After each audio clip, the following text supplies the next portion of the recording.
Hello everyone and welcome back to the Common Sense Crypto channel. As with you always, this is Rich doing another video today on XRP.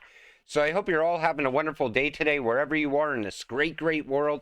We're going to talk about XRP and other things going on around crypto. So US Treasury says decentralized crypto markets threaten national security. They go on to talk about cyber criminals and thieves and scammers and ransomware attacks. But the thing is, crypto is the only thing that can fix the current financial system.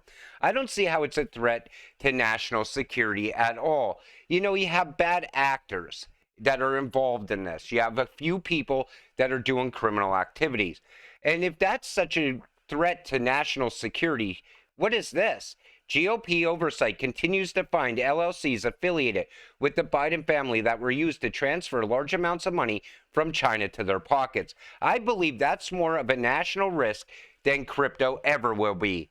You know, they want to paint this narrative to keep people away from crypto, and while they take away our rights at the same time with that Restrict Act. Janet Yellen testified before the Senate Financial Committee that she's not concerned about U.S. debt soaring from $32 trillion to $50 trillion as long as we're on a sustainable fiscal course. Newsflash, we're not on a sustainable course. You know why she doesn't mind adding all that debt from $32 to $50 trillion? Because we're never paying that debt back. They never have any plan on paying that debt. That's why the Fed is pushing for a CBDC, the Treasury, the White House, all pushing for the same thing. They want a restart, a reset. They want to start over. Millennials and Gen Z are already in too much debt. Next step, 50 to 100-year mortgages. Federal Housing Administration greenlights a 40-year mortgage. You know, honestly, I believe they want to keep people in debt as long as they possibly can. Remember, you'll own nothing and be happy. People are going to be paying on these houses for the rest of their lives. IRS to spend $80 billion to hire 30,000 staff, boost audits on the wealthy. You know they're not looking into the wealthy at all. They're looking into me and you. Most likely they're going to tie this into crypto somehow. Why do you think they want to know how much you hold in your wallets? That it's all about getting that tax money. Remember back in 2021 when they said the IRS will seize your crypto if you can't pay back taxes? The United States Internal Revenue Agency is prepared to seize the holdings of cryptocurrency owners who are struggling to pay their unpaid tax debts, sending a strong signal that the agency is treating digital assets the same as any other type of property that can be confiscated. I never understood how they planned on doing that, and guess what? I feel it was just one big threat to get people that are gullible enough to go out there and report their crypto holdings. You know, less people year over year, I believe, are not reporting it. Members of Congress have introduced the Gold Standard Restoration Act. Now, there's a lot of politicians getting on board with this. So Representative Alex Mooney joined Reps Andy Biggs and Paul Gosar introduced H.R. 2435, the Gold Standard Restoration Act, to facilitate the repegging of the volatile Federal Reserve note to a fixed weight of gold bullion. Now, I don't believe they're going to try to do that with the current paper money. I believe this is going to end up being a gold-backed digital currency at some point. I really think that's where this is going. Then right away, people started talking again about XRP being the world reserve currency and backed by gold. Now, I talked about that in the past, and I showed how most people realize you can't back XRP by gold. It's not even possible. However, Ripple's former director of developer relations, Matt Hamilton, has dispelled the misconception, noting that such an outcome is impossible. Hamilton explained that XRP is a decentralized cryptocurrency with a finite supply and trades on the open market. He further added that XRP has no issue holding back for gold. Hamilton adds that it's not possible to inflate XRP to have a peg with another asset. The only possible contact between gold and XRP will be through the yellow metals tokenization on the XRP ledger. You can track gold by tokenizing it on the XRP ledger and creating a token such as XAU, like companies have been doing for the past decade. But you can't back XRP itself with gold, he added. For those not believing this, Hamilton offered to exchange 1 XRP for 1 ounce of gold. I always said it doesn't need to be backed by anything. What's gold backed by? Yet it has value. I believe the same thing is going to happen with XRP once it's used as the trust layer in between two CBDCs because it needs to have a high value. But right away, then people start talking about the government taking your XRP. So remember this executive order back when they supposedly confiscated all the gold? Well, many people refer to EO Executive Order 6102 as a gold confiscation order, but confiscation is probably not the best word for what happened in practice. The order required private citizens, partnerships, associations, and corporations to turn in all but small amounts of gold to the Federal Reserve in exchange for $20.67 per ounce. So the government bought it back. That's also where a lot of people get that buyback theory from. Honestly, what I see happening is the central banks will put a monetary value on XRP in the future when it's moving all the money. They're not going to come and take your crypto from you. People keep talking about that all the time. But I don't think that's going to be an option. People will sell along the way. They'll just get it that way if they really wanted it.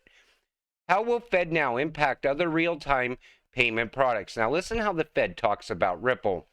You may have seen the recent news about the FedNow Ripple controversy. Ripple offers similar technology to FedNow, except it uses blockchain-based solutions. Ripple has been gaining popularity for offering cheap cross-border payments using XRP, a token used for representing the transfer of value across Ripple network. However, Ripple has an ongoing case with the SEC over whether XRP is an unregistered security.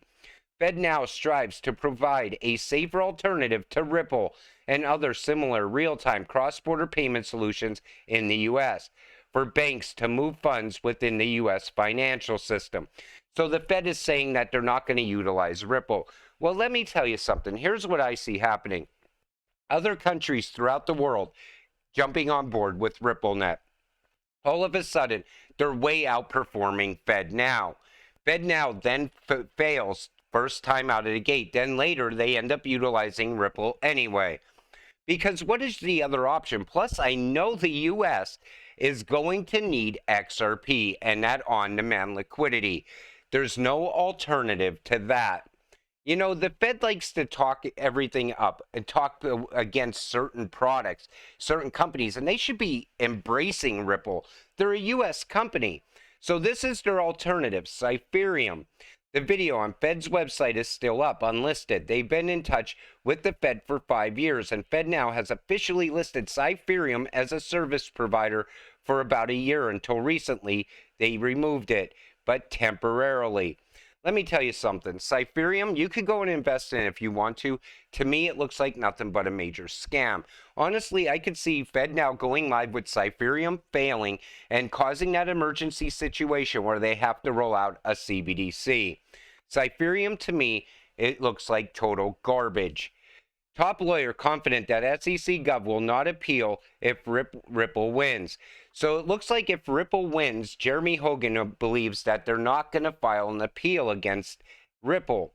But what if Ripple was to lose? So Jeremy Hogan, SEC versus Ripple lawsuit could continue beyond 2026.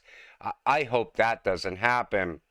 So lawyer Jeremy Hogan said that the SEC versus Ripple lawsuit could run beyond 2026, depending on the outcome of the current case. In November of 2022, James Fillon predicted Judge Torres will deliver her verdict by March 31st, setting off a buying frenzy in the run-up. However, the date passed with no judgment given. John Deaton later chimed in, clarifying that March 31st was not the deadline. He expects the verdict to come within the next 30 to 60 days. However, as pointed out by Hogan, the upcoming verdict may not be the end of the matter, as both parties have the right to appeal the judge's decision.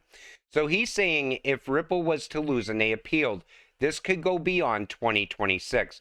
I'm telling you right now, I hope to God that does not happen. I also think it's potentially huge. Why so confidential? So, SEC reviewing its communication with JPMorgan about Ripple. Now, this is something that can actually gain some momentum here because this goes a little bit beyond the Himini emails.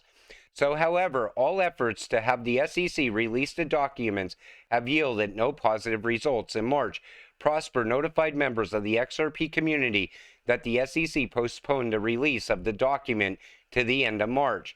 He disclosed that he had contacted FOIA advocates to take legal action against the SEC over its continued delay. The SEC once again postponed the release of the documents. Reacting to the development, famous crypto influencer digital asset investor said that JPMorgan emails might be bigger than Hinman's. I would love to see what's in those emails. Think about that, because you know it's very damning evidence. We're going to have to follow that and see what happens. Will Coinbase relist XRP? Now, this has been talked about quite a bit. So Paul Grewal, chief legal officer at Coinbase, had noted that he agrees with attorney John Deaton on what constitutes an investment contract. Notably, calls for Coinbase to relist XRP have reemerged after the recent remarks. Grewal recently made these comments in response to Deaton's latest elaborate explanation on why digital assets sold on the secondary market cannot be considered securities or investment contracts. Now, Grewal from Coinbase agreed with Johnny Deaton. But why are they not relisting XRP? Now, a lot of people always say they're never going to relist XRP. You're not supposed to be buying it. But I think it's just a matter of they're waiting for the right time.